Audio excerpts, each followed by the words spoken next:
Isang pinagpalang araw sa inyong lahat. Tayo po'y magninilay sa salita ng Diyos, ang pinagmumulan ng awa ng ating buhay, ang salitawa. Mga kapatid, magandang hindi lang maalala kundi maramdaman natin kung gaano tayo kamahal-mahal, kung gaano tayo mahal ng Diyos, na hindi tayo patapon kahit na anuman yung naging nakaraan natin, gaano man tayo naging masama, gaano man naging madilim ang nakaraan natin, hindi nagbabago yung katotohanan na tayo'y kamahal-mahal pa rin. Ito yung madalas sa tukso na kapag tayo ay nakagawa ng hindi maganda sa buhay, ay yung pagdiinan natin na para bang tayo mga basura na lamang, na para bang hindi tayo katanggap-tanggap. Pero ngayon, sa ating mga pagbasa, lalong higit sa ating ebanghelyo, pinapatunayan lamang ng Diyos na hindi ito totoo. Kailanman hindi nagbago yung halaga natin sa Diyos, yung pagmamahal ng Diyos para sa atin, gaano man tayo naging masama. Tampok sa ating ebanghelyo ngayon, yung famous na the parable of the prodigal son. But it is not actually about the prodigal son. It is about the story of our loving and forgiving Father.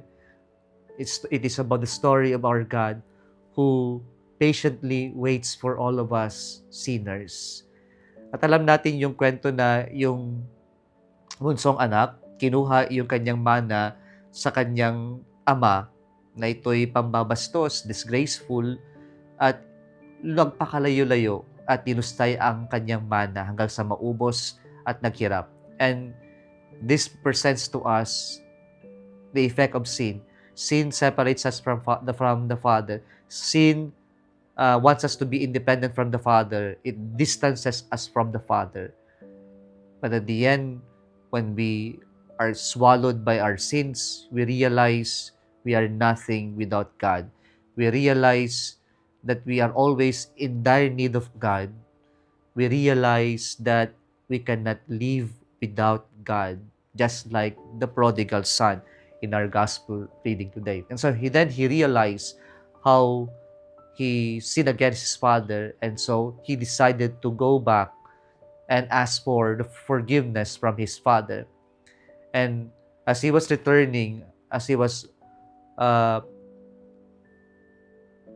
malayo pa sa kanyang tahanan, na kita na siya ng kanyang ama, and according to the story, to the parable, the father ran quickly to his son and embraced him. In this culture, hindi po tumatayo ang mga matatanda sa kanilang upuan. Ang mga bata ang lumalapit upang i-greet ang mga matatanda.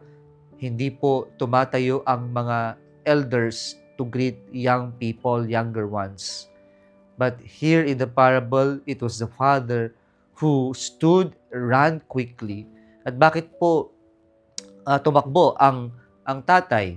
Unang-una sigurong rason dito dahil yung matinding pagmamahal ng ama at he really missed his son.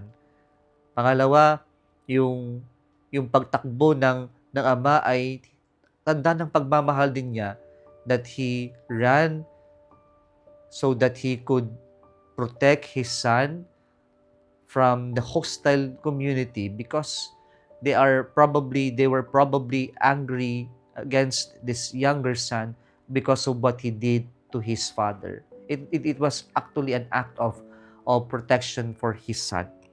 Pero yung napakaganda po na sa ating ebanghelyo ngayon, yung pagtatakbo na ito, kung saan pinatunayan sa atin ng Ama na gaano man tayo naging masama, ay nariyon siya,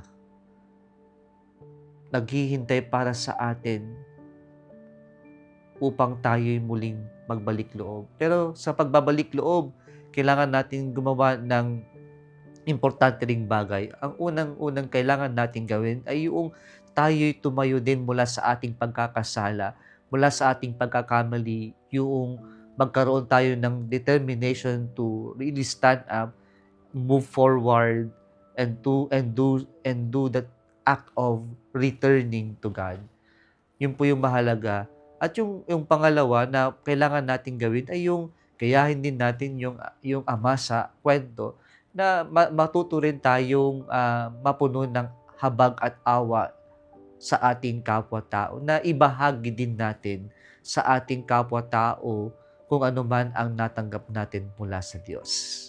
Kung nagustuhan mo ang video na ito, huwag kalimutang mag-like, share at mag-subscribe sa Salitawa Facebook page and YouTube channel. Muli isang pinagpalang araw sa inyong lahat.